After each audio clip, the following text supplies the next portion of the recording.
Salut les disciples de la boxe, c'est Jean-Charles, j'espère que vous allez bien. On est le 1er janvier 2026 et c'est un peu la coutume, la tradition sur ma chaîne YouTube. Chaque 1er janvier, j'ai commencé le 1er janvier 2020, je fais une vidéo pour faire un petit bilan, un petit point de l'année écoulée en tant que créateur de contenu YouTube, mais aussi mon année boxe. Voilà, donc dans cette vidéo, comme d'habitude, je vais dans un premier temps revenir sur cette année YouTube. Dans un second temps, parler de la boxe. Voilà, qu'est-ce qui s'est passé, qu'est-ce qui m'a marqué, qu'est-ce que je retiendrai, qu'est-ce que j'ai aimé, qu'est-ce que j'ai moins aimé cette année. C'est très personnel, hein, c'est totalement subjectif. Et je finirai avec un troisième chapitre. J'ai envie de le faire. Ce sont mes résolutions de l'année qui commence, tout simplement. Alors, j'aime bien faire ça, même si, moi, des résolutions, j'en ai tous les 4 matins. Mais j'aime bien faire ça publiquement, parce que je suis déjà retourné voir des résolutions que j'avais mises sur la chaîne, il y a des années, et je trouve ça toujours assez rigolo, de t'écouter, parler de tes résolutions, de ce que tu aimerais faire, de comment tu vois les choses qui peuvent arriver prochainement. Et je me suis dit, ça, j'ai réussi à le faire. Ça, finalement, j'ai changé d'avis sur ce sujet. Bref. Là, j'ai pris quelques jours en off, en famille. Ça m'a fait du bien. J'ai regardé la soirée de Inoue avec mon papa. On a passé un très bon moment. Enfin, la soirée, c'était en journée, mais nous, on a regardé le replay le soir. Turquie, t'avais dit, les pay-per-view, c'est fini. Tu nous mens, Turquie. Tu nous mens, c'est pas bien, Turquie. Bref. Et du coup, j'avais coupé de YouTube. J'avais dit, je ne prends pas de quoi enregistrer des vidéos. Et ce que j'ai fait, c'est que sur mon téléphone, j'ai pris des notes de cette année YouTube. Il y aura des timecodes, ok ? Donc, je le mettrai en commentaire épinglé, je mettrai ça dans la description de la vidéo. Donc, si vous voulez regarder seulement une partie de la vidéo, allez sur cette partie-là. Je vais aussi vous mettre tous les noms des boxeurs cités. Comme là, cette partie de la vidéo, tu peux tout simplement l'écouter, tu mets le téléphone dans ta poche, t'écoutes ça en fond pendant que tu es en train de faire autre chose. Et si jamais il y a un nom qui retient ton attention et que tu te dis « Ah, j'aimerais bien aller voir le combat dont je suis en train de te parler », il y aura les noms dans la description et tu auras juste à faire un petit copier-coller et aller regarder le combat en question. Surtout qu'aujourd'hui, c'est de plus en plus facile de voir les combats de boxe parce que les diffuseurs proposent de mettre les combats en replay de plus en plus vite. Ça, c'est aussi grâce à Turquie, qui, avec sa chaîne YouTube, a complètement cassé les codes de la manière de consommer la boxe. C'est-à-dire que tu payes cher, certes, pour voir en direct, mais si tu attends quelques jours, tu as rapidement, par exemple, le combat de Naoya Inoue, mais je crois que même pas 24 heures après, il était disponible sur YouTube. Bon, peut-être que j'abuse, peut-être c'était genre 30 heures après, tu vois. Mais même pas 2 jours après, quoi. C'est fou quand même. Moi, je trouve ça incroyable. Rappelez-vous de l'époque où on galérait pour voir les grosses affiches, pour voir les replays, si on s'était pas levé dans la nuit. C'était très compliqué. Et vous savez, ceux qui ont regardé des replays dans des conditions dégueulasses, qualité médiocre, voire infâme, avec des zooms de partout, bref. Non, franchement, là, c'est quand même assez fort. Et je te dis ça parce qu'il y a beaucoup de diffuseurs maintenant qui te mettent ça sur YouTube. Là, j'ai vu qu'ils ont mis le combat de Isaac Cruz contre Lemon Roach. Donc, la dernière fois que j'ai ouvert mon YouTube, il y avait le combat. Moi, je les ai en recommandation. Je regarde quasiment que des combats de boxe sur mon YouTube. Donc forcément, dès qu'il y a un nouveau combat en ligne, boum, je l'ai tout de suite en première page. Donc ça me permet pas de décrocher de la boxe, parce que j'en ai tout le temps, quoi que j'allume sur mon téléphone ou sur ma télé, c'est de la boxe. Première partie. On ouvre le premier chapitre, on va parler de cette année en tant que YouTuber. Le premier point que j'ai noté dans mes petites notes, c'est l'année de mes 10 ans sur YouTube. Donc, c'était une année importante pour moi. Il y avait l'anniversaire de mes 10 ans. J'ai pas pu célébrer cet anniversaire comme il se doit. Je voulais faire une vidéo au moment, pour la date d'anniversaire. Je voulais annoncer. J'ai annoncé qu'elle était décalée une première fois, une deuxième fois, je crois même qu'il y a une troisième fois. Et la troisième fois, je vous ai dit, écoute, elle sortira quand elle sortira. D'accord ? Parce que là, c'est plus possible. Voilà. Écoutez, j'en peux plus. J'en peux plus, cette vidéo, peut-être elle est un peu maudite, et peut-être qu'elle sortira que l'année prochaine. Bon, après, je suis encore dans les 10 ans, là, parce que c'est en juillet l'anniversaire de la chaîne, donc je suis encore dans les 10 ans. Je suis peut-être encore un petit peu dans les clous. Bon, il n'y aura peut-être pas une vidéo marquante pour les 10 ans, mais le sujet que je voulais faire sortira certainement un jour ou l'autre. Ensuite, je me suis noté, donc ouais, 10 ans, c'est quelque chose, 10 ans, c'est quand même un petit truc, tu vois, il y a quand même des chiffres marquants. 10 ans, c'est marquant. Ensuite, le deuxième point que j'ai noté sur cette année en tant que créateur YouTube, bah, c'est que j'ai mis en ligne le plus gros projet de ma chaîne YouTube, c'était d'aller au Japon, rencontrer des Japonais pour parler boxe. Ça a été un projet qui a mis du temps à se faire. Je vous rappelle qu'à la base, je devais suivre un boxeur français, Abdel Benaïcha, qui allait au Japon, combattre au Japon. Il s'est blessé, donc lui, il retournait en France. Et moi, j'ai dit, bah non, je ne peux pas abandonner ce projet. Les gens avaient investi de l'argent sur moi, sur ce projet. Ils m'avaient donné les moyens d'aller au bout de ce projet. Il faut que je le réalise quand même. On a tout changé la formule et on a fait quelque chose d'incroyable. Je dis on parce que c'est grâce aux donateurs. Sans eux, jamais je réalise un tel projet parce que j'ai fait ça tout seul de A à Z. Okay, donc, on est rentré dans les clous pile poil. Ça a coûté beaucoup d'argent, beaucoup d'investissement en temps aussi. Et alors, en termes de vues, c'est un flop. Hein. La sortie de cette vidéo, le reportage sur la boxe au Japon, c'est un flop. Mais cette vidéo existe sur ma chaîne. Et si demain, je dois présenter ma chaîne, ça fait partie de mes plus grandes fiertés. Il y a plein de choses dont je suis fier à travers cette chaîne YouTube, mais particulièrement ça. Franchement, voilà, c'est comme je te dis, c'est 1 an de travail dessus. Ça a mis beaucoup de temps pour la sortir parce que le reportage, je le réalise en septembre 2024, mais elle sortira qu'en février, je crois que ça sort en février 2025, donc c'est bien cette année 2025 que c'est sorti, donc pas l'année dernière au moment où sort cette vidéo-là. Mais voilà, c'est clairement l'aboutissement de quelque chose qui est la concrétisation aussi de ces 10 années sur YouTube. Parce que ce sont ces 10 années qui m'ont amené aujourd'hui à avoir une communauté, une chaîne, un esprit à travers Box Attitude, qui ont permis à ce que des gens y croient, me fassent confiance, que je rencontre des gens à Tokyo qui me permettent de réaliser ça. Et donc voilà, donc c'est un aboutissement exceptionnel. Et au-delà du reportage, donc les interviews, etc., j'ai fait un cœur de boxeur là-bas. Donc cœur de boxeur, je vous rappelle que c'est l'une des rubriques phares de Box Attitude, qui a commencé, je sais pas, ça faisait peut-être 2 ans que j'étais sur YouTube, que j'ai fait le premier, peut-être 3 ans. 3 ans que j'étais sur YouTube, j'ai fait le premier épisode. Et de temps en temps, tu as un épisode qui sort. Il y a 2 ans, je vous ai fait cœur de combattant. Donc voilà, on sortait un petit peu de ce cadre, où je voulais un peu aussi élargir les horizons, je voulais un peu de renouveau moi-même, mais faire un cœur de boxeur, c'est-à-dire qu'on suit un combattant les 24 heures autour de ce combat, c'est-à-dire qu'on le suit, je vais voir donc sa routine, la veille du combat, le matin du combat, enfin, en général c'est vraiment la journée du combat, mais voilà, ce sont les heures qui entourent le combat, tu es dans le vestiaire avec lui, il fait son combat, retour dans les vestiaires, débrief à chaud de son combat là, et j'ai pu faire ça à Tokyo avec un combattant, c'était franchement inespéré pour moi, c'était inespéré. Donc extraordinaire. En plus, la folie, c'est que des combattants que j'interviewe au Japon font des gros combats cette année, notamment en sous-carte de Naoya Inoue, ou bien contre un illustre combattant. Donc j'ai eu la chance aussi que les combattants que j'ai interviewés, derrière, vraiment, mais à la suite de ça, leurs prochains combats, ce sont des combats très médiatisés, notamment en France.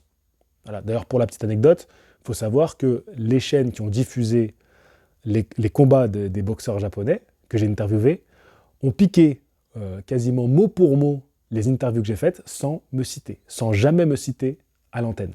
Voilà, je dis ça, je dis rien. Mais en tout cas, parce qu'on va rester positif dans cette vidéo, c'est le but. Hein. Même si vous allez voir, je vais vous dire des choses en tant que créateur, c'est un vrai coup dur. On parle beaucoup de créateurs parlent de l'algorithme YouTube. Vous allez voir que je suis particulièrement touché par ça, des changements de YouTube, etc. Mais moi, je vais très bien. Je suis en bonne santé, je suis bien dans ma tête, je suis en paix et je suis passionné. Donc, pour rester que dans le positif, ça veut dire que ce travail-là, il a touché quelque chose, il a eu une résonance et j'aurais laissé cette trace-là. Et ça, j'en suis pas peu fier, je peux te le dire. Donc, cœur de boxeur. Alors là où c'est dur, c'est que il faut qu'on parle un peu de vues. Je vous ai dit que le reportage au Japon, bon, ça n'a pas fait beaucoup d'audience, mais alors le cœur de boxeur, il est le cœur de boxeur de ma chaîne le moins regardé, celui qui a le moins de vues, alors que c'est celui qui aura demandé le plus d'investissement, et c'est le plus improbable, c'est le plus dur à réaliser. Et pourtant, on en a fait des jolis quand même, hein, notamment un en Angleterre avec LM, où elle affronte l'une des meilleures boxeuses du monde, hein, toutes catégories confondues. Donc ça aussi, franchement, pour moi, c'est les deux plus... Non, ils sont tous beaux. J'allais dire c'est les deux plus beaux, mais non, je peux pas dire ça parce que un cœur de boxeur, c'est une aventure humaine si forte qu'en fait, je peux pas dire qu'il y en a un qui est mieux que les autres. Alors oui, sur le papier, t'en as fait un à Birmingham, t'en as fait un à Tokyo, c'est des dingueries. Mais en vrai, chacun, même si c'était un combattant ou une combattante que je connaissais pas, tu vois, que vraiment j'y allais et je faisais le reportage avec, mais humainement, en fait, tu partages un moment qui est tellement fort qu'ils sont tous gravés dans ma mémoire avec autant d'émotions et de souvenirs forts malgré les différences voilà, que tu peux très bien comprendre. Voilà, donc bon, c'est vrai que ça fait un peu mal au cœur, mais comme je te le dis, l'important c'est que ça soit là, ça soit laissé et que ça existe sur ma chaîne YouTube. Et ça, j'en suis très très heureux, très heureux. Troisième point que j'ai noté, la chute des vues préoccupante. Et là, pour vous illustrer cette chute des vues que beaucoup de créateurs parlent de ça, mais j'ai rarement entendu des créateurs qui concrètement te montrent l'effet que ça avait sur leur chaîne YouTube. Ils vont se plaindre de ça, mais on ne sait pas trop vraiment quels enjeux ça a dans leur vie de créateur de contenu. Du coup, ce que j'ai fait, c'est que moi, j'ai pris des petites notes là, et en fait, je vais vraiment vous dire les chiffres, et pour que vous vous rendiez compte de quelles sont les pertes en vrai.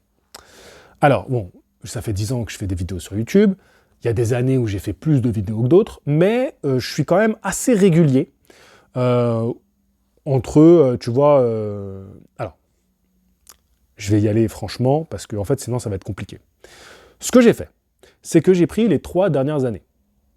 J'ai comparé le nombre de vidéos sorties. Parce que si tu balances des vues comme ça, oui, mais si tu as sorti 10 vidéos et l'année d'après, tu en as ressorti 450, forcément, les vues sont différentes.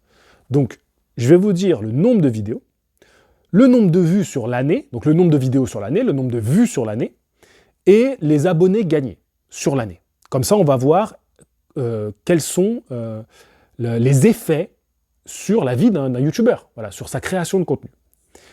En 2023, donc les 3 dernières années, on a 2023. 2023, il faut savoir que c'est à peu près la même année que 2022, et c'est mon top. Voilà, donc déjà, je te spoil que ça va descendre par la suite. Mais 2023-2022, c'est des années, c'est mes meilleures années, c'est mon prime YouTube. Et je pense que je ne reconnaîtrai plus jamais ça, parce que justement, YouTube a changé, et même si j'essaye de faire des modifications, je ne connaîtrai plus ces années-là. C'était l'âge d'or de Box Attitude. Peut-être que même tu m'as découvert à ce moment-là. Donc en 2023, je sors 190 vidéos, 72 directs, 38 shorts. Okay, donc ça fait un total de 300 vidéos. J'ai cumulé 13 millions de vues. Et j'ai gagné presque 50 000 abonnés. Je crois que c'est l'année où je gagne le plus d'abonnés. Ça, c'est pas sûr, mais en tout cas, 50 000 abonnés, c'est beaucoup. J'ai une chaîne de 200 000 abonnés, donc tu imagines bien que 50 000, c'est énorme. 200 000 abonnés en 10 ans, une année où il y en a 50 000 en plus, tu te rends bien compte, tu n'as pas besoin d'être un génie en maths pour comprendre que c'est énorme. En 2024, je sors 193 vidéos, 84 directs, 6 shorts. Pour un total de 283 vidéos, donc on est quasiment pareil. 300 vidéos, total 300 vidéos, 283 vidéos, c'est quasiment la même chose. J'ai cumulé 5,1 millions de vues. Et j'ai gagné 12 000,5 abonnés. Donc, pour le même nombre de vidéos, on est déjà dans une chute assez importante, très importante. Et la différence la plus notable entre ces 2 années, c'est le nombre de shorts. Il y a une année où il y en a 38 qui sortent, et l'autre, il y en a 6 qui sortent. Donc, tu fais une petite association assez rapide, tu comprends que les shorts apportent beaucoup de vues, beaucoup d'abonnés. Il y a beaucoup de créateurs de contenu qui vont te dire grâce aux shorts, tu fais connaître ta chaîne, et grâce à ta vidéo longue, tu fidélises tes abonnés. Bon, écoute, En tout cas, les chiffres, là, ne peuvent pas leur donner tort. Parce que je sors beaucoup moins de shorts et tout baisse. En 2025, j'ai sorti 209 vidéos, 73 directs, 6 shorts. T'as vu, je suis régulier, 6 shorts, 6 shorts. Les shorts, c'est les vidéos, c'est genre TikTok, hein, t'as compris. Pour un total de 282 vidéos, j'ai cumulé 2,2 millions de vues et j'ai gagné à peu près 4000 abonnés. Donc là, la chute, elle est énorme. Vraiment, c'est la dégringolade. Alors, faire 2,2 millions de vues dans l'année, je trouve ça quand même propre, hein, c'est beau, je me dis c'est quand même important. Mais, tu vois, j'ai arrêté de faire des shorts. J'ai même pris la décision, et c'est définitif, j'ai tous mes shorts, même s'ils faisaient encore des vues, ils sont tous maintenant invisibles, seuls les membres de la chaîne peuvent les voir. Et j'arrête d'en faire. J'ai pris cette décision-là, j'arrête de faire du format court, du format téléphone portable, là, le format horizontal. Vertical, pardon. Horizontal, je poursuis d'en faire, je fais que ça. Alors, malgré ces chiffres très alarmants, je tiens à dire que moi, je suis très heureux et je ressens beaucoup de gratitude pour cette chaîne YouTube. Gagner encore des abonnés aujourd'hui, je trouve ça hallucinant. Je trouve ça hallucinant. Moi, ça fait longtemps que je pense que j'ai atteint le maximum. Je vais vous dire, moi, je pensais même pas atteindre 10 000 abonnés. Le fait de perdurer 10 ans, ça, j'ai jamais voulu arrêter YouTube. Ça m'a toujours plu. Et aujourd'hui, malgré les vues qui chutent, ça me plaît toujours autant. Et je continuerai à faire des vidéos, même si je fais 60 abonnés en plus par an, même si ça stagne, même si là, tu me dis, tu n'auras plus d'abonnés en plus, moi, ça me va. Tant que j'ai des gens qui m'écoutent et qui discutent avec moi, ça me va, je suis heureux, vraiment. Donc, juste pour dire que c'est pour vous montrer les conséquences. Maintenant, quelque chose à dire quand même par rapport au nombre de vues. J'ai jamais été aussi bas depuis 2017. Donc il y a quand même un problème avec les vues YouTube. Alors il y a des gens qui disent que les vues ont changé, qu'elles sont plus comptabilisées de la même manière. D'autres vont dire que c'est dû à l'algorithme, qui ne met plus en avant tes vidéos. Moi je pense qu'il y a de ça, oui peut-être, mais je pense aussi que la manière de consommer a changé. Et puis pour moi en particulier, la boxe c'est niche.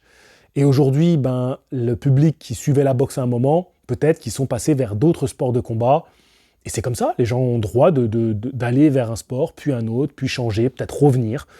Ils font ce qu'ils veulent. Hein. Voilà. Moi, grand bien leur face, j'espère juste qu'ils sont bien heureux avec ce qu'ils suivent et qu'ils aiment tout autant ce qu'ils aiment, ce qu'ils regardent. Moi, c'est la boxe et ça restera la boxe. Voilà, c'est vraiment ça qui me fait vibrer.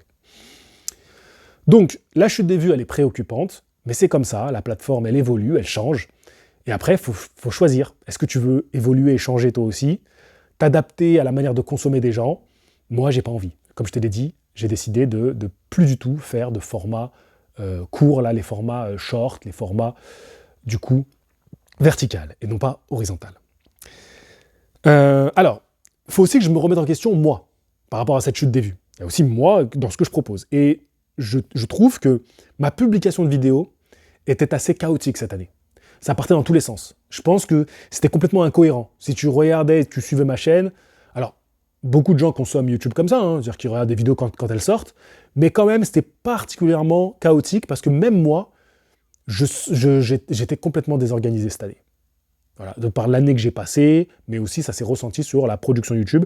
Et ça, je trouve que c'est un point négatif de ma part. Attention, quand je te dis, je parle de tout ça, je t'ai dit je veux être positif dans cette vidéo, je le suis, je suis très à l'aise avec tout ça, mais je sais dire les défauts aussi de ma chaîne. Et ça, pour moi, c'était un défaut. La publication des vidéos cette année a été particulièrement chaotique. C'était un bazar sans nom. Alors, autre point que j'ai noté. Changement en fin d'année pour avoir plus de clarté dans la sortie des vidéos, donc c'est lié au point précédent, avec un point d'honneur à sortir la vidéo illustrée du dimanche à 16h. Donc voilà, je vous ai expliqué que j'allais faire des modifications, faire beaucoup plus de live que de facecam. Alors là, ce facecam est exceptionnel, voilà, c'est le bilan de l'année, voilà. Mais sinon, les facecam seront courts si j'en fais un, et si je veux faire un facecam et développer, j'essaie de le faire davantage, quasiment tout le temps, en live avec vous. Et ça fait à peu près un mois que je me tiens à faire ça. Donc vous avez pu voir qu'à chaque fois qu'il y a quelque chose qui tombe, une annonce ou quelque chose dont j'ai envie de vous parler, ou un retour sur un combat ou un avant-combat, c'est en direct. Et on discute ensemble. Et chaque dimanche, Alors, c'était pas dimanche dernier, parce que j'ai pris quelques jours en famille, comme je te l'ai dit. Mais chaque dimanche, tu as une vidéo illustrée qui sort, avec une voix off, que des images, des photos, des vidéos pour illustrer. Je voudrais vous parler de ma rubrique YouTube l'envers du décor. Parce que c'est la dernière émission que j'ai faite, la dernière rubrique que j'ai faite, le dernier épisode, si on peut dire ça comme ça, où je parlais de vivre de ma passion. Qu'est-ce que c'est que de vivre de sa passion? Je parlais de ça. Et en général, quand je fais des vidéos YouTube l'envers du décor, j'ai des gens qui tombent sur ces vidéos-là, qui ne suivent pas la boxe, et qui vont écouter un créateur parler de ça. Mais les gens qui me suivent ont apporté des critiques à cette vidéo, en commentaire. Alors que moi, c'était pas mon but de base, hein. C'était pas d'avoir un retour critique de mes abonnés. Mais mes abonnés, qui me suivent depuis longtemps, ont fait des critiques sur mon contenu, sur ce que je sortais, sur ce que je publiais, et ils m'ont donné des conseils, ils m'ont fait des recommandations. Et quand j'ai fait cette vidéo-là, qui n'était pas pour ce but, hein, quand j'ai lu les commentaires, je me suis dit, ok, ces gens-là, il faut que je les écoute. Il faut que je les écoute parce que déjà, ça fait écho à quelque chose que je ressens depuis quelque temps, dans ma publication de vidéos. Donc je suis en résonance avec eux. Et en plus, ces gens-là, ils me connaissent depuis longtemps, ils sont fidèles. Donc quand ils me disent quelque chose, je dois le prendre en considération. C'est pas n'importe qui. C'est pas quand je fais une vidéo où je parle de Joshua Paul que ça va attirer du monde, des gens qui passent par là, qui font une critique. Ça, c'est pas qu'on s'en fout, mais ça a moins de poids, ça a moins de qualité. Mais quand ce sont tes abonnés qui regardent une vidéo qui va faire 2000 vues, qui te suivent depuis longtemps, qui te connaissent bien, parce que ça fait des années qu'ils te suivent, tu te dois de prendre en considération leur retour, et c'est ce que j'ai fait, et c'est ce qui a amené les modifications en fin d'année. Donc dites-moi si vous faisiez partie de ces gens qui ont mis une critique sous la dernière vidéo qui était, d'ailleurs, la dernière vidéo face cam que j'ai sortie, avant celle-ci, je te l'ai dit, celle-là, elle est exceptionnelle, arrête, ça va, laisse-moi tranquille, oh mais laisse-moi respirer un peu quand même. Du coup, les gens qui ont commenté cette vidéo-là, ce face cam-là, où je parle de vivre de sa passion, et qui ont mis des critiques, dites-moi si les modifications vous plaisent. Si elles répondent à ces attentes, à ce besoin de changement que vous avez fait ressortir en fait. En tout cas, moi, ça me fait du bien ces changements-là. Ils me font du bien, ils m'ont redonné envie de me donner sur YouTube. Voilà. Prochain point, c'est faire vivre ma passion. C'était la fin de cette vidéo YouTube l'envers du décor où je disais, voilà, moi j'aimerais aujourd'hui je ne cherche plus à vivre de ma passion, mais à faire vivre ma passion. Et depuis, je suis en parfaite harmonie, je suis bien, je suis à l'aise avec cette idée-là, et je suis complètement en train de construire cette voie, mais de cheminer dans ce sens. Tu vois, c'est ce vers quoi je tends le plus possible. Alors c'est un travail, hein, ça va me demander toujours du travail, mais je le sens à chaque vidéo un peu plus, faire vivre ma passion. Voilà. Et ça me plaît beaucoup aussi. Le prochain point, et qui est le dernier point de ce chapitre-là sur moi en tant que youtubeur, quelle année j'ai passé, c'est qu'on a eu une belle année de boxe. Et si on a une belle année de boxe, moi je suis heureux dans ce que je produis, dans ce que je fais. Quand j'allume la caméra, j'ai envie de vous parler, j'ai envie de développer autour d'un sujet. Ça me fait réfléchir quand la caméra est coupée. Quand je regarde des combats de boxe, je sens des émotions que j'ai envie de vous retranscrire. Et on finit l'année où je me suis remis à faire des vidéos travaillées, des vidéos illustrées, des vidéos qui demandent des heures de montage. Mais je prends tellement de plaisir à faire de nouveau des vidéos comme ça, que c'est grâce à cette année de boxe en fait. C'est grâce à ça parce qu'on a eu des beaux combattants, des beaux champions, des belles combattantes, des belles championnes. On a eu des affrontements épiques et je me suis régalé. En tant que créateur, je me suis régalé parce que je me disais il faut que je fasse une vidéo pour leur en parler. Il faut qu'on en discute avec les gars. Il faut que je vois leurs commentaires sur ce combat. J'ai envie de savoir ce qu'ils ont pensé. Est-ce qu'ils sont d'accord avec ce que j'ai ressenti? Bref, donc une très belle année de boxe. Maintenant, j'en arrive au chapitre 2. Parlons-en de cette année de boxe. Qu'est-ce qui m'a marqué dans cette année? Alors évidemment, comme je le disais en introduction, c'est subjectif. Mais je pense que dans ce mois de janvier, on aura des émissions avec la Justice League où on reviendra sur, par exemple, combat de l'année, KO de l'année. Vous allez voir que ça, j'en parle pas là. Je parle pas du KO de l'année, combat de l'année. Je parle de tout ce qui m'a marqué, tous les événements de boxe qui m'ont marqué. Il va y avoir, par exemple, l'événement de boxe qui m'a marqué, les déceptions de l'année, la carte qui m'a le plus plu, la frustration de l'année. Tu vois, ce genre de thématique, c'est très, très personnel finalement. Alors, je commence par les femmes. Honneur aux dames. Cette année, les femmes à qui je veux rendre hommage, qui ont fait une grosse année, il y a Gabriela Fondora. Voilà, comme d'hab, franchement, c'est une pépite. Je trouve que ses combats, ils sont toujours palpitants. Il y a Sky Nicholson, qui finit encore l'année. Elle, alors, si je ne me trompe pas, c'est cette année qu'elle change de catégorie. Donc, elle a su se refaire la cerise parce que elle avait connu sa défaite, elle avait perdu sa ceinture, elle a décidé de descendre de catégorie. Et moi, franchement, je trouve que c'est génial parce qu'elle redevient championne du monde. Donc, grosse année pour elle. Et elle fait 2 ou 3 combats cette année. Donc, franchement, chapeau. Et même son dernier combat, j'ai bien aimé. C'était pas incroyable, mais c'était un chouette combat. Donc voilà. Michaela Mayer, pareil, qui fait une grosse année. Elle devient championne du monde dans une nouvelle catégorie de poids. On peut s'attendre à des gros combats pour elle. Donc non, pareil, elle s'est très bien relancée elle aussi. Et elle a fait une grosse année boxe. Très très grosse année. Donc super championne, Michaela Mayer, et j'aime bien cette boxeuse. Une de mes découvertes, ça fait assez peu de temps que... Alors, je la connaissais, mais je ne suivais pas vraiment ses combats, c'est Lauren Price, qui m'a vraiment impressionné. Championne très solide, peut-être qu'elle affrontera Michaela Mayer, on ne sait pas, mais impressionnante. Et je dois bien reconnaître, même si ça me fait mal de le dire, voilà, c'est un peu dur dans la gorge, là, ça irrite, ça gratte, Alycia Baumgardner. Alycia Baumgardner qui fait une grosse année. Alors bien sûr, hein, c'est une dopée. Elle revient de sales histoires qui ont entaché son nom. Mais comment elle revient, quoi? Comment elle revient? Alors bien sûr, il y aura toujours le doute sur son nom. Toujours. Mais je dois reconnaître qu'elle a fait le taf et qu'elle revient en force, qu'elle fait des grosses prestats. Je l'aime pas. Je l'aime pas, mais je la mets dans mes femmes de l'année. Parce qu'elle fait une année de dingue. Voilà, faut le dire. Ma révélation de l'année. Ma révélation de l'année, c'est Tam Thibault. Tam Thibault, qui est, je crois, canadienne, hein, si je dis pas de bêtises. Eh ben franchement, elle me plaît de fou. Je la découvre cette année, elle fait des grosses cartes, mise en avant par Jack Paul, voilà. Eh ben franchement, pépite. Pépite la gamine. Elle est jeune, elle a du talent, elle tape. Franchement, je vais la suivre. L'événement de l'année féminin, pour moi, c'est Taylor Serrano 3. Alors, j'ai mis ni Serrano ni Taylor dans les femmes qui m'ont marqué cette année. Par contre, je mets leur événement, parce que ça marquait la trilogie, on voulait voir un 3e combat. C'était un événement 100% boxe féminine sur Netflix. Donc quand même, c'est quelque chose. On a assisté à quelque chose quand on suit la boxe féminine.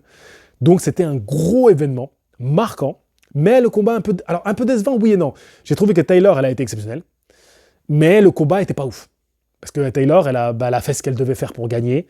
Mais ça a rendu le combat moins épique que les 2 précédents. C'est dommage. Mais c'est l'événement que je tenais à saluer et dire que voilà, pour moi, c'est l'événement de la boxe féminine. Mais c'est un des événements boxe aussi, hein, tu vois. C'est un gros événement, ça a été un gros événement. Je fais un petit point sur le nouveau classement Pound for Pound de Ring Magazine. On a, je vous dis du numéro 1 au numéro 10. Usyk numéro 1, Inoue, Rodriguez qui prend la 3e place, Bivol, Beterbiev, Nakatani, Stevenson, Benavides, Haney, Collazo. Je trouve que ce classement, pépite régalade, muy bueno, franchement incroyable. Maintenant, il n'y a pas Terence Crawford. Il n'y a pas Terence Crawford parce que Terence Crawford s'est retiré. Mais c'est vrai que, normalement, tu décales tout le monde et tu mets Terence Crawford en numéro 1. Même si on va débattre sur, à mon avis, le numéro 1 de la boxe en cette fin d'année, on va débattre. Mais voilà, je vous donne mon... En tout cas, je voulais juste vous mettre en avant ce classement, en fait, qui montre bien, mais en fait, quelle année. Parce que je pense que vous les avez quasiment tous suivis. Et quelle année, en fait. Quelle année, quel classement on a. Mais c'est top. Franchement, c'est très... Alors, bien sûr, on a eu peut-être des classements ring qui étaient avec des boxeurs plus prestigieux. Mais franchement, quelle belle brochette, hein. Franchement. Alors, les hommes de l'année. J'ai mis les hommes... Alors là, c'est moi, d'accord? C'est mes gars, c'est les hommes de l'année. Abdullah Mason, qui devient champion du monde. Très jeune, c'est le plus jeune champion du monde aujourd'hui, actif. Xander Zayas, pareil, qui devient champion du monde. Alors, j'en attends encore beaucoup d'eux, mais c'est une année marquante pour eux, parce que ça y est, ils ont un titre, ils sont champions. Ils font partie de la classe des classes, des classes. Et oui, Virgil Ortiz Jr., alors lui n'a toujours pas un titre mondial, mais encore une fois, chacun de ses combats, les gars, on est devant la télé, on est debout, on est bouche bée, on pète les plombs, on applaudit. Oh, Virgil Ortiz Jr., c'est dinguerie, ses combats, c'est dinguerie. Voilà, c'est franchement régalade. Bivol qui prend sa revanche sur Beterbiev, bah oui, Bivol, vous savez que c'est mon gars depuis longtemps, Bivol. Alors, Fin d'année, tu te demandes où il est passé, parce que c'était en début d'année et tout ce qui se passait, c'est dommage. Mais tellement une folie le combat qu'il fait. Et puis voilà, le combat 1 et 2. Alors on aurait aimé avoir la trilogie en fin d'année. Ça aurait été parfait. Ça aurait été parfait. Mais bon, dommage. En tout cas, c'était un moment marquant. Et d'ailleurs, vous avez été beaucoup à le mettre dans les commentaires. Dans le post que j'ai mis, il y a beaucoup qui ont rappelé Bivol. Voilà, ça, malgré qu'il y a toute cette année où on n'entend plus parler de lui, ça a été un moment tellement marquant, Bivol. Tellement marquant. Et j'ai mis Hamza Sheeraz. Eh ben oui, moi je trouve que Hamza Sheeraz, alors il fait ce match nul contre Carlos Adams, où bon, on sent que ça passe pas. Il dit ouais, mais bon, le poids, c'est dur pour moi les poids moyens. Tu dis arrête tes mythos, vous dites tout ça. Il prend Berlanga, il le froisse. Il le froisse. Il rend ça tellement facile qu'en fait, on se dit ouais, en fait, bof. Ouais, mais Berlanga, il avait déjà perdu et tout. Non, mais pas bof, les gars. C'est pas ça. Il l'a froissé. Il l'a froissé. C'est fou, il a pris du papier, il en a fait une boule, il l'a jeté à la poubelle. Incroyable. Non, franchement, c'est pour moi une des grosses performances de l'année. Et moi, ça m'a marqué. Alors, je suis biaisé parce que j'aime bien Hamza Sheeraz déjà, de base. Mais quand même, ce qu'il fait à Berlanga, impressionnant, impressionnant. Et voilà, c'est une bonne année pour lui, c'est une grosse année. Certes, il reste sur un match nul où il aurait dû perdre contre Carlos Adams, mais tu prends un mec technicien, voilà, bon, bah tu montes tes limites, mais derrière, tu dis, bon, le poids, je veux changer de catégorie. On te dit, on attend de voir, et derrière, tu performes. Impressionnant. La honte de l'année, les gars. Il faut que je vous en parle. La honte de l'année, je la remets sur la WBC. Parce que ils ont fait un championnat du monde entre O'Cheeky Foster et Stephen Fulton. Et la WBC, donc c'était O'Cheeky Foster qui défendait son titre des super plumes. Et comme Stephen Fulton loupe la pesée de 900 grammes, 900 grammes c'est beaucoup, les gars. 900 grammes, c'est une faute professionnelle grave. 900 grammes, c'est énorme. On parle de boxeurs professionnels. C'est une folie. Chris Eubank Jr., pour 30 grammes, il a eu plus de 100 000 livres d'amende. Ok ? 100 000 livres d'amende. Vous savez ce qui s'est passé pour Stephen Fulton ? Ils ont changé le poids de la catégorie le jour du combat. Ils ont passé à la catégorie supérieure. Mais dans quel monde on est ? Ça, pour moi, c'est la honte de l'année. C'est un scandale. Et sur les réseaux, ça n'a pas trop parlé. Il n'y a pas grand monde qui en a parlé. Moi, j'ai fait une vidéo pour les membres. J'étais remonté, j'ai pété un plomb, j'en ai parlé avec les membres. Fallait que je décharge, parce que sinon, si je faisais ça en public, ça allait pas du tout. Donc c'est resté entre nous, c'est resté privé, c'est resté en famille. Mais non, ça c'est une folie, ça. Ce qu'ils ont fait, c'est une folie. Heureusement, O'Cheeky Foster a gagné. Mais ça, c'est scandaleux. Et bien sûr, WBC, pourquoi ils ont fait ça ? Parce que Shakur Stevenson, champion de WBC des légers, lui, il monte pour affronter Teofimo Lopez, là, en janvier. Dans quelques semaines, là. Donc eux, ça les arrange bien, WBC. Mais attends, on va faire ça en léger, comme ça, on s'assure d'avoir un championnat du monde derrière. On va mettre O'Cheeky Foster contre un mec titre vacant, ou O'Cheeky Foster, on va lui passer la ceinture, email champ. Non, faut arrêter les conneries. C'est honteux. O'Cheeky Foster, il fait le poids. Il est au poids des super plumes. C'est lui le champion. Son adversaire, son challenger, il fait pas le poids. De 900 grammes, c'est beaucoup. On change la catégorie ? Non, mais attendez, mais qu'est-ce que c'est que ça ?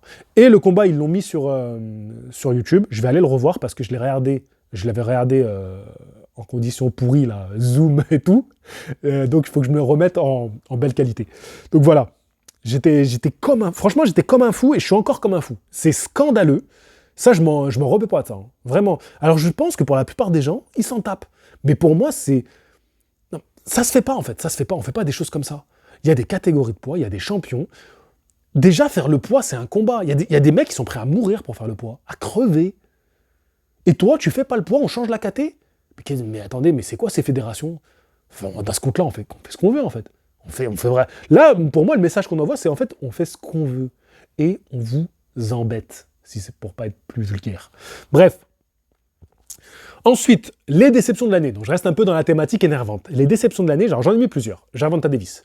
Gervonta Davis qui fait un combat contre Lemon Roach, où le mec, alors lui, il fait ce qu'il veut, en plein combat, il décide d'aller se faire essuyer l'œil, normal, voilà, il demande à son coin de lui essuyer l'œil et reprend le combat, voilà. Non, mais si tu veux aller boire un coup aussi, si tu veux aller faire pipi aussi pendant qu'on y est, tu nous dis. Si t'as besoin de 30 secondes et tu veux t'asseoir sur le ring tranquillement, histoire de récupérer parce que t'as pris un petit coup dur, un peu test, t'as un peu sonné, assieds-toi, récupère, et puis après on reprend le combat. Et puis on va demander à ton adversaire de faire un peu de corde à sauter en attendant, pour que lui il récupère pas trop. Oh, mais c'est quoi cette dinguerie ? Bref, Gervonta Davis, derrière, qui signe un combat contre Jake Paul.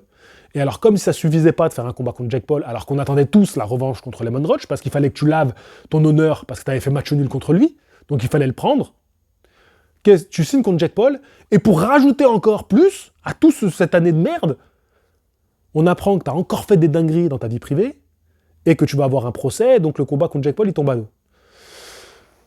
C'est déception, le mot est léger, le mot est gentil. Hein, voilà, comme je l'ai dit, je suis vraiment dans un bon état d'esprit, je reste sportif, mais on aurait pu dire plus mauvais que ça. Hein. J'ai mis Martin Bacolé. Martin Bacolé, bah, lui, le mot, c'est bien déception de l'année. Déception parce que tu fais un combat contre Efe Ajagba. Non, pardon. T'acceptes de remplacer à la dernière minute Daniel Dubois, qui a une petite toux, voilà, une toute petite toux. Voilà, il avait pris un petit coup de froid, il a éternué. Donc il va pas prendre Joseph Parker. Et toi, tu acceptes, tu viens dans les 24 heures avant le combat, tu te fais mettre KO par Joseph Parker, ce qui est normal en fait, c'est normal. Ça m'énerve parce que je fais la vidéo avant combat, je dis les gars, attention, vous vous chauffez trop. Vous croyez que Martin Bacolé il est sur un nuage, vous croyez que c'est un super-héros? Non, il vient, il est pas préparé, ça pue. Et qu'est-ce qui se passe? Il prend un KO qui aurait pu être terrible. Derrière, il affronte Efe Ajagba. On dit ouais, mais vous comprenez, il a remplacé, il a pris un gros chèque. Déjà, je pense pas qu'il a pris un si gros chèque que ça. Et en plus, oui, mais va être récompensé. Rien du tout. Derrière, il affronte Efe Ajagba, c'était prévu depuis longtemps. Il fait match nul derrière, on n'entend plus parler de lui. Rien du tout, il disparaît. Donc pour moi, je suis déçu, je suis frustré, je suis un peu énervé quand même, un peu énervé. Gestion de carrière catastrophique. Donc non, le combat contre Efe Ajagba, il est beau. Il faut un beau combat. Mais ça m'énerve, c'est frustrant les gars, je vous le dis, c'est frustrant. Donc voilà, je tenais à vous le dire. Donc Martin Bacolé, je suis très frustré, je suis très déçu et j'attends de le voir revenir parce que j'aime beaucoup. J'aime Munguia. Il fait la revanche contre Bruno Suras, à qui on passe le coucou. Bruno Suras, il tient contre lui. Il tient, il fait les 12 rounds ou 10 rounds, je sais pas combien de rounds c'était. Il tient jusqu'au bout, ça va au point. Bon, à Munguia, rien à dire. Munguia, Kheme Munguia. Ça va à Munguia, il n'y a rien à dire. Voilà, il prend la victoire. Mais bon, au moins, personne ne peut dire que, Bruno Suras, c'est un accident, parce que Bruno Suras, il a tenu. Et derrière, t'es pris pour dopage. 2 fois, tu tombes, les 2 fois. Non, attendez, je vais faire un contrôle. Tu tombes. Après, tu fais comme si de rien n'était. Et là, on parle de toi, on va te faire un combat prochainement. Vous allez voir qu'il va avoir un super combat. C'est honteux. C'est dégueulasse. C'est dégueulasse. Moi, ça, c'est des choses qui... Ça fait du mal à la boxe, les gars. Ceux qui se scandalisent de Joshua Paul, ça, à la caisse, vous en avez rien à foutre. Ça, vous en foutez, par exemple. Hein. Mais ça fait du mal à ce sport. Ça, c'est des choses qui sont dégueulasses. Comme les dopés, ils agissent en toute impunité. C'est dingue, ça m'énerve, ça meurt de moi. Bref, allez, on est positif, c'est le début d'année 2026, ça va aller. Et j'ai mis, alors là, peut-être qu'il y en a certains qui vont se dire, mais pourquoi tu mets ce nom ici, JC, Manny Pacquiao? Manny Pacquiao, déception de l'année. Parce qu'il revient à 47 balais. Il a une chance pour le titre mondial, qui n'est pas mérité, mais c'est Manny Pacquiao, il mérite, voilà, de base, il mérite tout ce qu'il veut. Il fait un combat que moi, je trouve bizarre. Moi, qui ne suis pas du tout un mec qui va vous dire, tu sais, qui va hurler au scandale, au vol, combat arrangé, pas du tout. J'ai jamais tenu ce discours-là, c'est pas mon délire. Mais, quand un combat est bizarre, Et ce combat-là, il est bizarre, contre Mario Barrios. Et puis, derrière, ils font match nul, et ça laisse tout le monde ça laisse la catégorie dans un truc de « Ah, mais on fait quoi maintenant ?» On donne une revanche à Manny Pacquiao. Manny Pacquiao, c'est quand même un nom. Il pourrait rapporter plus d'argent s'il affronte un autre nom. Donc, on parle contre lui, on parle contre Gervonta Davis, on parle contre... Et ça, j'aime pas, parce que, en fait, le nom de Manny, on s'en sert un petit peu, tu vois. J'aime pas, on l'utilise... tout ça pourquoi? Pour qu'il se fasse laver par un jeune, qu'il se fasse tabasser à 47 ans, mais j'ai pas envie de ça, moi. J'ai pas envie de voir Manny se faire laver. Manny, Barrios, il l'aurait mangé tout cru il y a quelques années. Il l'aurait mangé. Il aurait fait tellement du sale que ça aurait été un combat interdit moins de 18 ans. Non, franchement, ça m'agace parce que j'aime pas ce qu'on en fait. C'est pas beau, c'est pas classe. C'est pas correct. C'est moche. Voilà, c'est moche, tout ça c'est moche. Donc j'aurais préféré que Manny reste tranquillement à sa retraite, qu'il ne revienne pas pour ça, ou alors qu'on en reste là, je sais pas, j'aime pas. Le combat, il y a un truc qui cloche, tout ce qu'on veut en faire, il y a un truc qui cloche, et je veux pas le voir se faire taper par Barrios. Barrios, il va le mettre KO et ça va apporter quoi de plus? Barrios prend des mecs Prends des mecs de ton âge, prends des mecs de ta catégorie. Tu vois ce que je veux dire?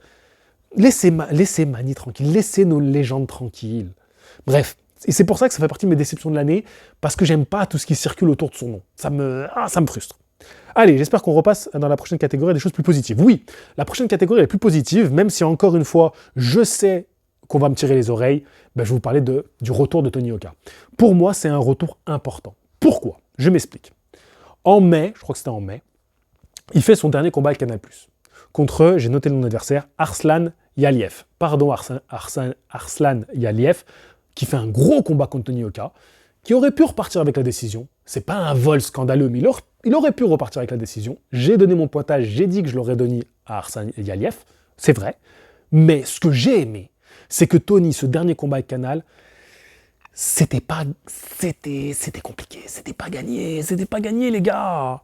Franchement, quand tu vois les derniers combats, les 3 derniers, parce que les combats qu'il fait en Angleterre, dans des gymnases de quartier, contre des journeyman, contre des Monsieur Seguin, ça compte pas. Par contre, les derniers combats avec Canal+, médiatisés, mis en avant dans des... il est en dégringolade, il est en cata. Et là, il revient. On a un Tony qui met du cœur dans le combat, qui s'arrache, qui se donne.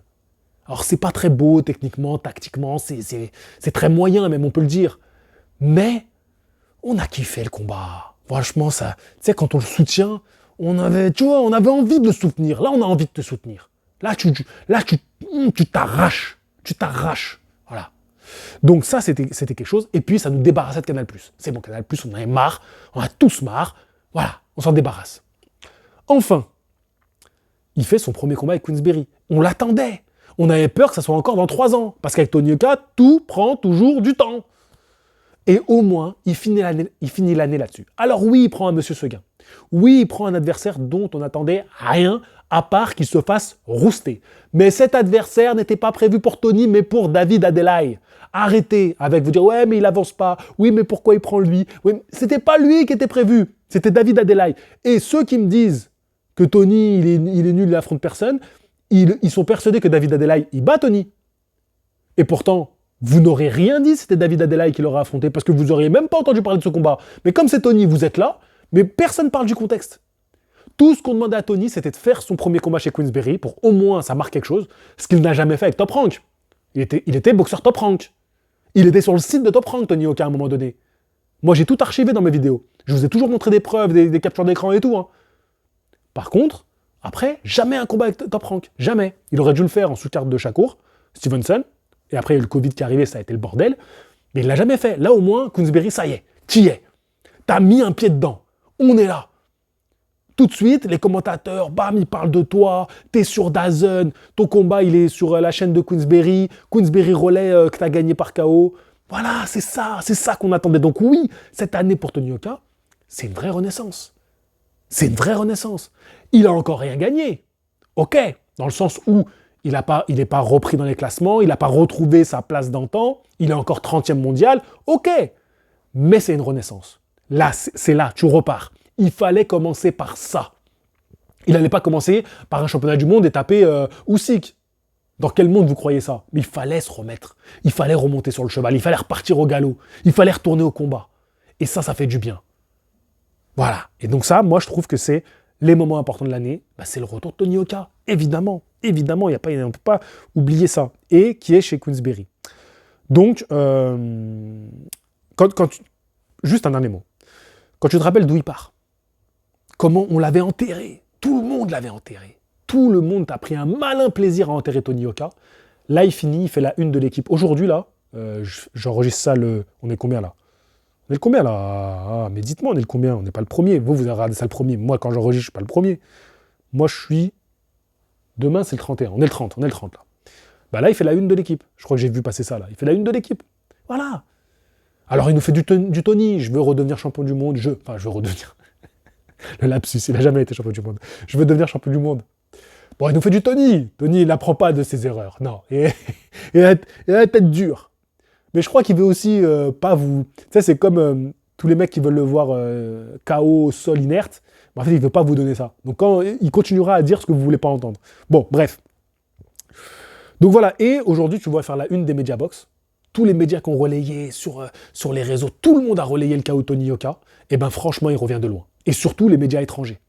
Parce qu'on pensait que ça serait fini, que ça serait arrêté un petit peu à l'écosystème français. Bien sûr, il a fait un peu parler de lui à l'étranger parce que c'est un médaille olympique, mais on pensait que ça en resterait là. Et là, avec le KO qu'il a mis au Nigeria, eh ben, il a fait la une des médias de boxe. Et ça, c'est beau. Ça, franchement, c'est beau. Bravo à lui. Bravo. Voilà, franchement, c'est déjà bien. C'est déjà bien. Bon, alors, la carte de l'année, la carte pour les fins gourmets, la carte qui m'a régalé, bah, c'est la carte de Benavides contre Yard.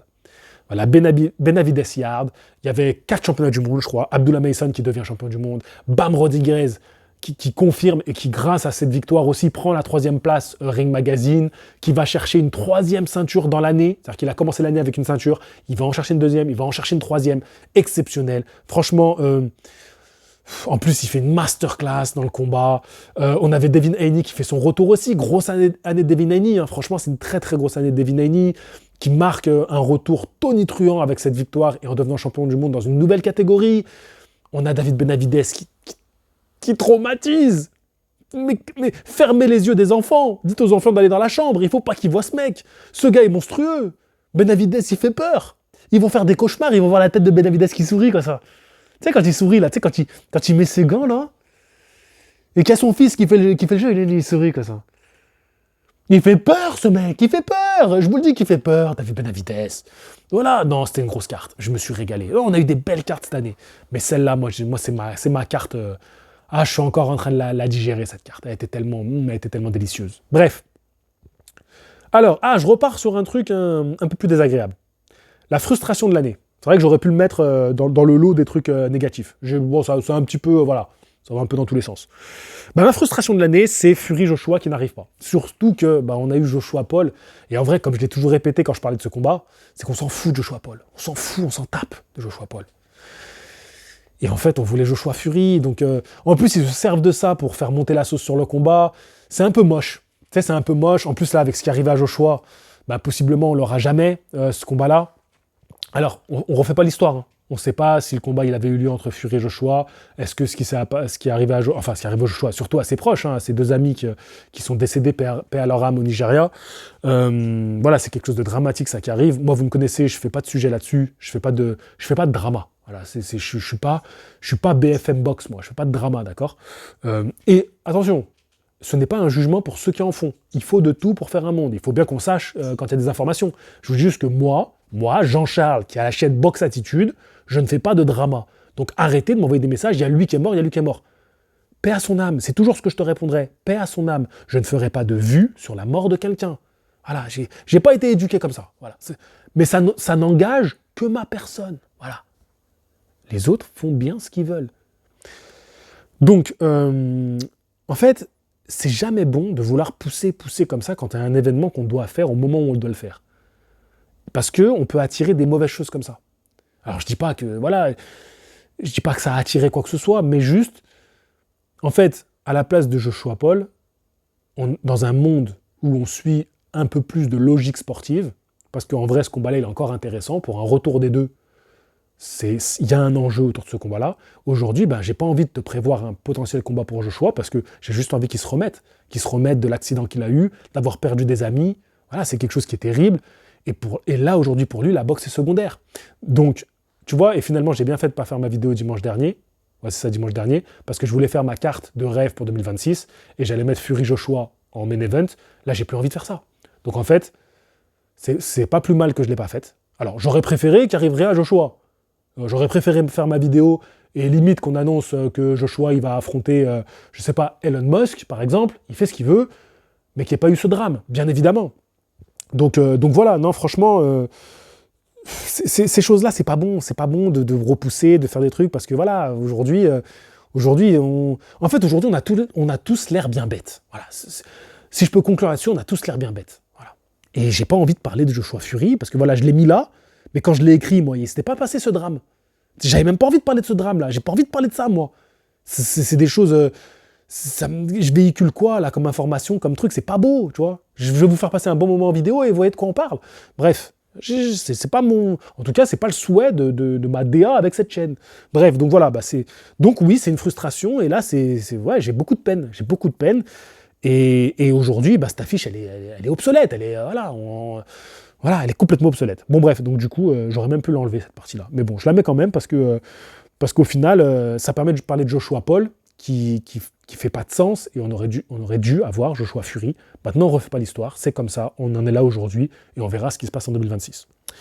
Je finis... Non, j'ai encore 2 points, avant de passer à mes résolutions de l'année.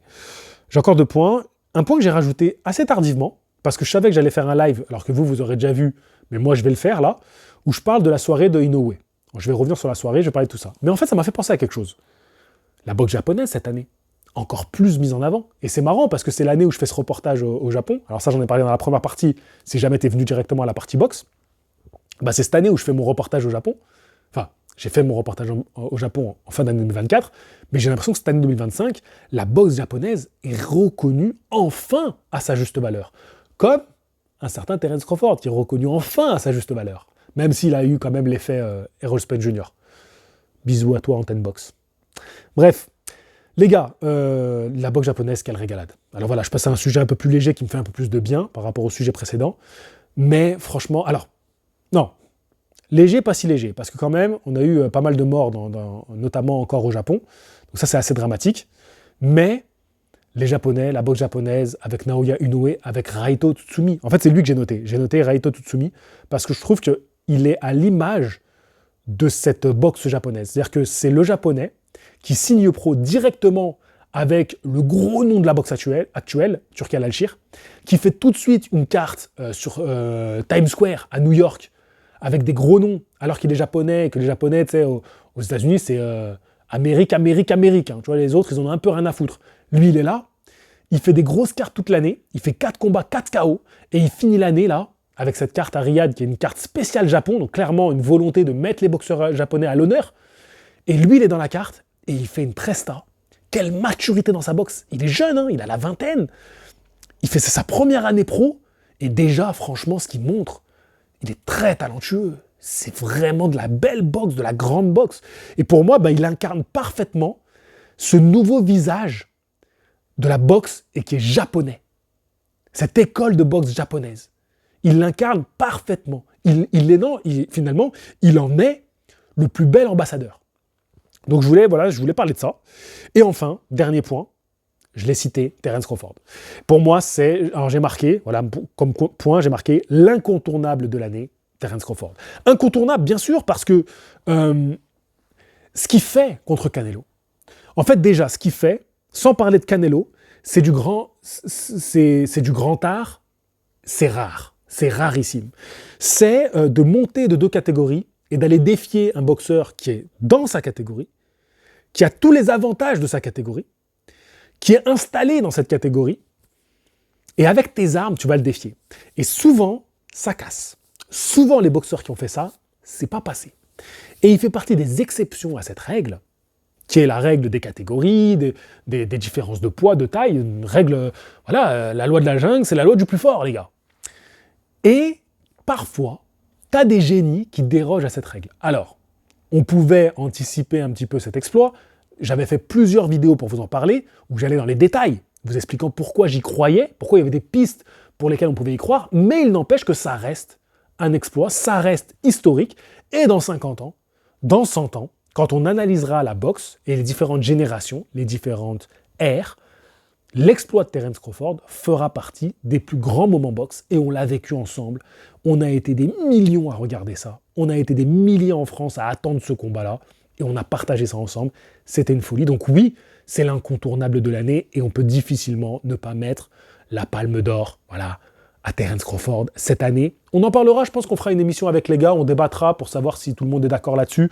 Peut-être qu'on attendra que Ring élisse le boxeur de l'année. Et nous, on se fera notre petite sélection à nous, tu vois, notre petite émission à nous. Et vous savez, maintenant, pendant les lives, je peux même faire des sondages, donc vous pourrez même voter pendant les lives. Mais même, je pense que je ferai des sondages. Là, les prochains jours, je ferai des sondages. Parce que là, on est en début d'année, donc je pense que je ferai ça. Bref. Voilà, donc ça, c'est l'année boxe. Et franchement, quelle année. Et je suis sûr que j'ai oublié plein de choses. Hein. Je suis sûr que j'ai oublié des choses. Voilà.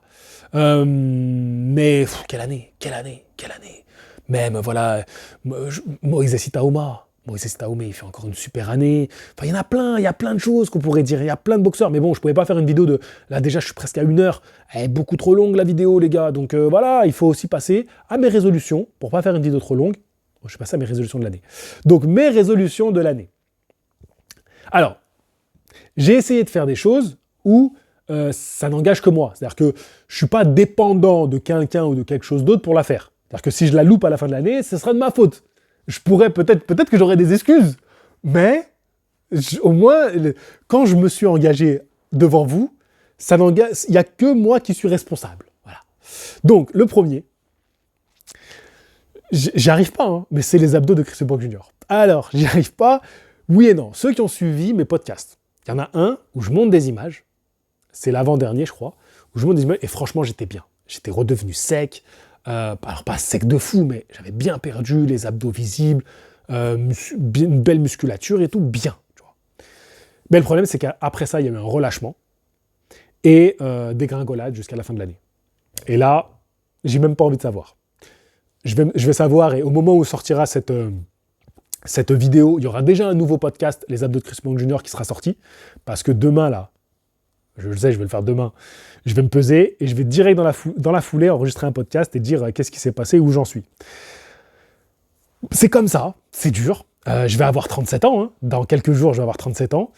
Et j'ai une vie aussi qui a changé. Voilà. J'ai plus 20 ans où c'était la vida loca. Voilà, c'est plus pareil.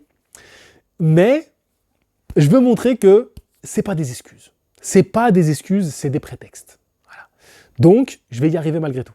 Je vais y arriver en 2026. Donc, c'est ma première résolution de l'année. Les abdos de Chris Brock Jr. Riez, vous avez le droit de rire. Vous avez le droit de rire, vous avez le droit de ne pas y croire. Mais je vais y arriver. Je crois que ça fait au moins 5 ou 6 ans qu'on parle de ça. Bref. Deuxième résolution.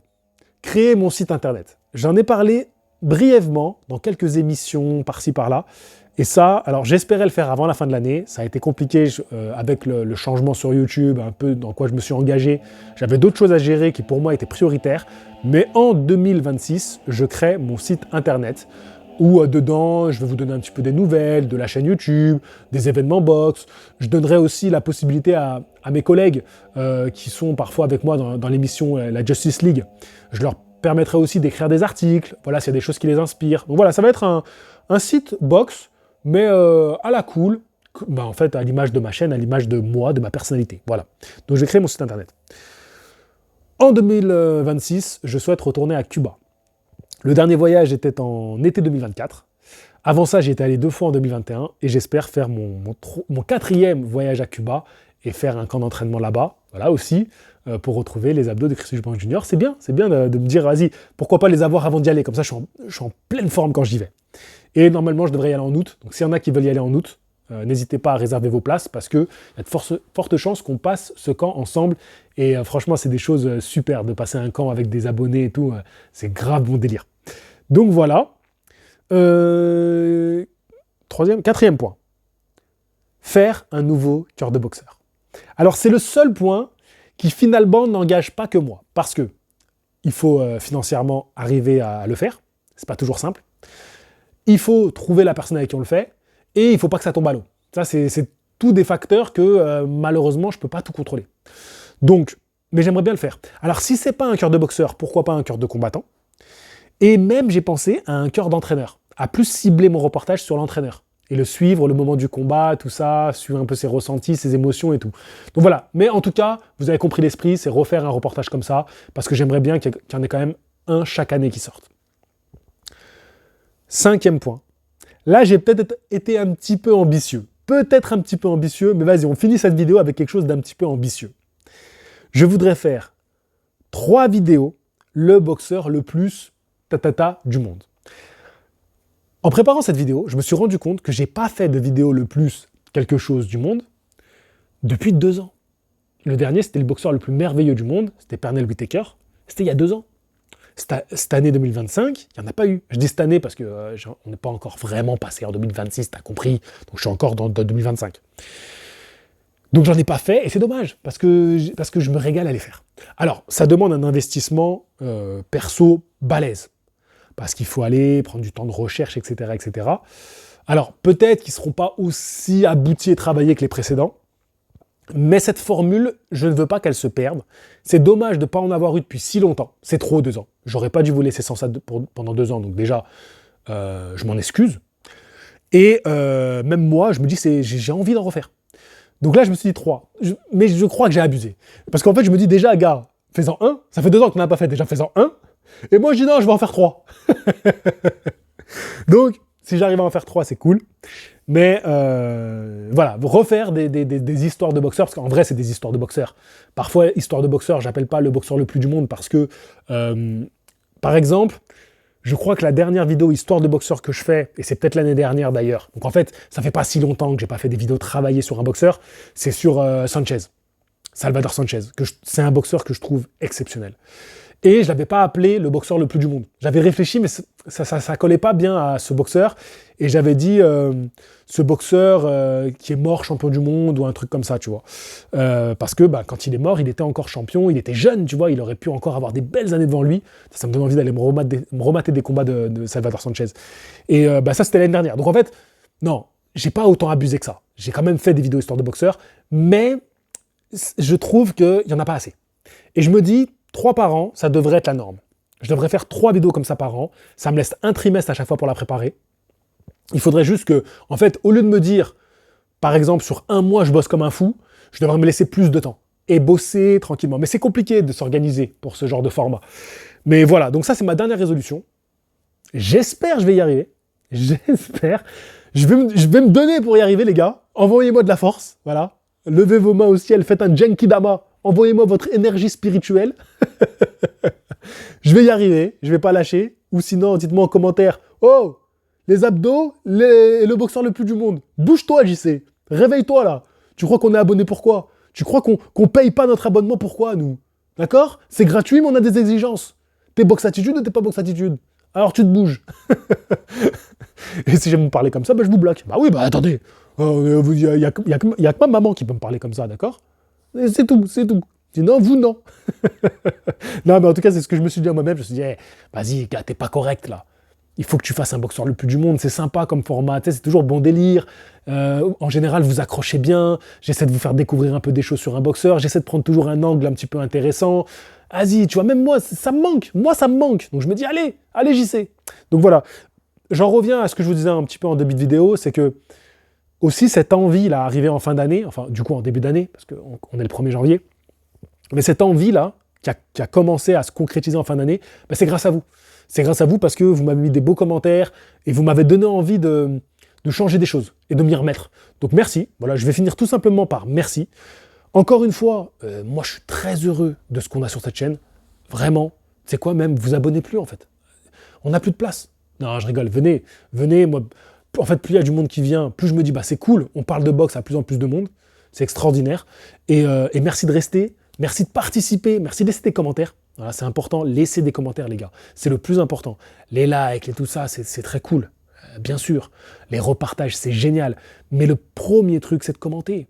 Parce qu'en fait, comme ça, je parle pas tout seul. Je parle pas à un mur. Tu vois? C'est important. Je vous lis, je vois ce qui vous a plu dans la vidéo, ce que j'ai dit. Parfois même plus, on débat. Vous êtes d'accord, vous n'êtes pas d'accord, mais on échange, en fait. Faut qu'il y ait de la vie, les gars. Célébrons la vie en 2026. Sur ce, je vous dis à la prochaine. Fighting! Bye bye tout le monde.